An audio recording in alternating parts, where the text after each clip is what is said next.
Jolt! Joel! Tre! What's up, man? You know, honestly, I am really annoyed right now. Is it something I did? Is this something Scott did? No, it's just this really big pet peeve that I have. Oh, I hate pet peeves. They're so annoying. Yes, they are. And in fact, as I was saying... You want to know one of my biggest pet peeves? Well, Tre, it really bothers me when people don't like squirrels. Like, how are you even a real person, you know? Like, they're so cute and cuddly. They're like little dogs, you know? Squirrels? Squirrels! No, what I was trying to say is... Squirrels are so awesome. Let me tell you about this. Have you ever seen one jump from tree to tree? They're like, I mean, they're fast. They're so smart. My pet peeve is when people interrupt me! Oh, that is annoying. You know, here's a list of pet peeves. Let me tell you. Micromanagement, loud chewing, drinking, that being late. Man, those are some of the worst. People that chew loud, I can't stand them. Yeah. Almost as bad as interrupters. You know, I think my #1 pet peeve is when people make things about themselves. Oh yeah, like people that are always bragging about themselves. Yeah, exactly. They're worse than squirrel haters. Yeah. Or people who interrupt. Not naming any names. So there have always been people who make everything about them. Like, this isn't something new. This has been going on, like, since there's been people. There's been people making things about themselves. There was this group of people back in Jesus' day that even made praying all about themselves. Like, how do you do that? Like, praying, I mean, talking to God and being still and listening to God? How do you make that about yourselves? But they did. And in Matthew chapter 6, verse 5, let's see how Jesus responds to these people.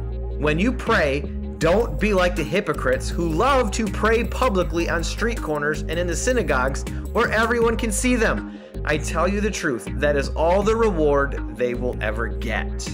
Man, Jesus looked at these people and he's like, don't be like them. Like, don't do that. Don't make things all about you. Instead, be thinking about others, especially when it comes to things like prayer. And in this same chapter, Jesus calls the same group of people out for giving. He says you're only giving to get other people's attention, and fasting as well. He says you do these things to get attention from people and to make yourself look good instead of doing what they're actually for, which is to help us connect with God. Don't make things about yourself, especially things that are designed to help you connect with God. Sounds like Jesus was not a fan of people who bragged about themselves either. No, especially people that bragged about how religious they are. What do you think that look like today? I don't know. Like, maybe people taking a picture of like their tithing and giving report and putting it on Instagram? Yeah, what about this one? What about people group texting that they're helping an old lady across the street? Yeah, that's awkward. Like, is that even a thing still? Like, where are all these old ladies going? Good point. You know what I really do like? Ice cream? I don't know, what? People who sacrifice without asking for recognition or the glory. Yeah, like people that like help other people but then don't go and tell everyone. Like they don't have to send a group text or post on any of the evil social media things out there. Yeah, people who give and nobody knows about it. Yeah, but give what? Anything. Could be time, money, skills, a whole box of pizza. The point is that they're just not getting the recognition for it. Yeah, those stories are always inspiring. Like, we have so many people around here at Crossroads that do so much that nobody ever knows about. I mean, like, we have people that come here during the week and clean the building. Like, who wants to do that? Nobody. People that show up on Saturday mornings to pack food to give to kids in the community that might not get food on the weekends. I love those stories because it's so inspiring, because are we doing good things to get recognition, or are we doing good things because it's the right thing to do?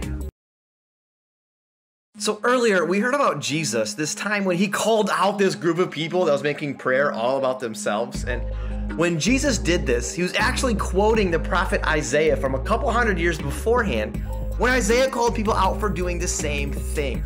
In Isaiah chapter 58, he calls people out for fasting while still hurting people, or doing these things that are supposed to help them be better and help them connect with God, make them righteous, but at the same time, they were oppressing their workers. The prophet Isaiah says, "You humble yourselves by going through the motions of penance."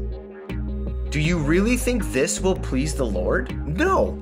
This is the kind of fasting I want. Free those who are wrongly imprisoned. Lighten the burden of those who work for you. Let the oppressed go free and remove the chains that bind people. Share your food with the hungry and give shelter to the homeless. Give clothes to those who need them, and do not hide from relatives who need your help. Jesus is echoing the words of the prophet, saying, I don't really care if you go through the motions to try and make yourself look more churchy or more godly. Like, I don't care about that. What I care is that you humbly help people. Jesus doesn't care about us going through the motions. He cares that we actually change, that we actually care, we actually love people, that we actually help people. Trying to look good, trying to make things about ourselves, it doesn't really do anything. It's not really going to be very helpful. The thing that God cares about is that we humbly help people. You know, God is really not about the people who talk the talk without walking the walk. What, huh? People who say they're doing the right thing, but at the same time are actually doing the wrong thing. Oh, yeah, like in Isaiah, like those people that were like, oh, look, we're fasting and we're trying to do all these right things. And in the meantime, God's like, yeah, but you're treating people poorly. Yeah, you see, God cares more about how we treat people. God cares that we remember the mission. The mission? Secret mission? Like secret agents? It ain't a secret. See, Jesus wants to remember that God has always been on a mission since the beginning to make all wrong things right, to set people free, and to make a way for people to know God. Yeah, for sure. And the cool part is Jesus wants us, me, you, all, like us, to join him on that mission. Absolutely. Remember the mission. Fight injustice in the world. And it's so cool that God wants us to join him. I love it. So let's go. Let's do it. Let's go. Let's go do it. Let's go. So, all right. See you, Joel.